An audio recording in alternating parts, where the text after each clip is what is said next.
Today I am going to explain such a wonderful thriller crime movie called Girl in the Basement. At the beginning of the movie, Shara and her father Don rush Marie to the hospital because she has trouble breathing. Shara starts panicking when Marie stops breathing. She urges Don to drive faster.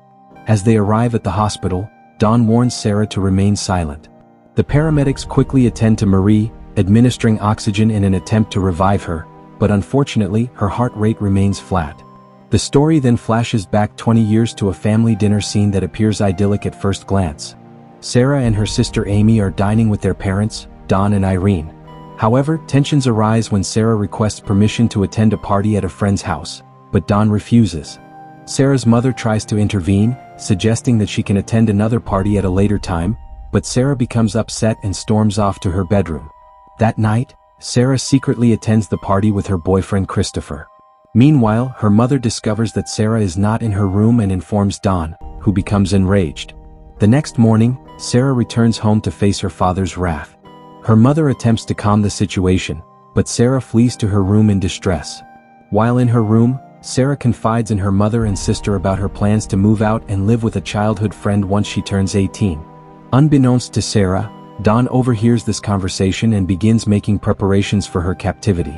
He readies a secret room in the basement and waits for the perfect moment to put his plan into action. 3 months later, Sarah is seen talking to Christopher on the phone, while her sister is away and her mother is out shopping. Shara and her father were home alone that time. Don asked her to help him move a box into the basement. She agreed, and together they carried the box downstairs. Once there, Don opened a hidden door, revealing a secret room Shara had never seen before. She was stunned by the discovery. Without warning, Don led her inside and then locked the door, trapping her inside before walking away. Shara cried out for help, but Don showed no remorse and ignored her completely. Desperate, Shara tried to pick the lock using a hairpin. Though the door remained locked, her attempt caused the light to flicker and eventually turn off, cutting off ventilation to the room. Feeling the air grow stale, she turned her attention to the box they'd carried. Inside, she found various supplies, everything she might need to survive in the basement. Shara tried calling for help through the small ventilation window, but the room was soundproof, making her cries useless. Meanwhile, her mother, growing concerned about Shara's sudden disappearance, contacted the police. On the 4th day, Don returned to the room and coldly explained that from now on, Shara would have to earn everything, even fresh air. Before leaving again, Don attempted to take advantage of her vulnerability. At the same time, a police officer visited the house and informed the family that Shara might have gone on a long-planned road trip. Shara's mother, however, refused to believe that her daughter would leave without saying goodbye, especially with her 18th birthday approaching. Alone and frightened, Shara thought back to a special night she had shared with Chris, the boy she cared about. When Chris later visited the house looking for her, Don lied and said Shara had run away after graduation with their old neighbor Steve. On the 21st day of her captivity, Shara marked her 18th birthday. Don brought her a cake along with a red nightgown as a twisted gift. When she asked for a clock to keep track of time, he told her she'd have to earn it, implying she must give him something in return for anything she needed.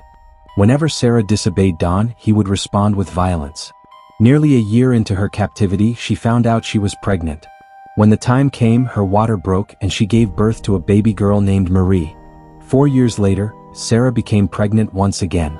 During all this time, Don maintained a disturbing double life. One as a loving husband to his wife Irene and father to their daughter Amy, and another in secret with Sarah and their daughter Marie, locked away in the basement. Still heartbroken over Sarah's disappearance, Irene suggested hiring a private investigator, but Don adamantly refused. As a reward for Sarah's cooperation, he brought a television to the basement for her and Marie to use. Eventually, Sarah gave birth to her second child, a baby boy she named Michael. One evening, she transformed her painful experiences into a fairy tale bedtime story for her children, replacing the horror with princesses and brave knights. Meanwhile, Chris returned to visit, still looking for Sarah. This time, Amy confided in him, revealing the truth. She realized Don had lied and spoke openly about how cruel he had always been to Sarah. Amy even feared Don might have killed her, given his history of anger and aggression. To protect her children from the trauma of their reality, Sarah began inventing magical adventures, using storytelling as a way to keep their minds off the outside world. Eventually, Don's lies caught up with him when Irene and Amy confronted him. A heated and violent argument broke out. Enraged, Irene swore she would stop at nothing to uncover what happened to her daughter. In the chaos, Don dropped his keys onto a chair. Amy seized the opportunity, grabbed the keys and quietly searched the house, especially the basement, for any trace of Sarah. However, Don caught her in the act, took the keys back, and another confrontation followed. Amy, terrified and furious, accused him of being the reason Sarah vanished. Time passed, and Sarah gave birth to her third child, a boy she named Thomas.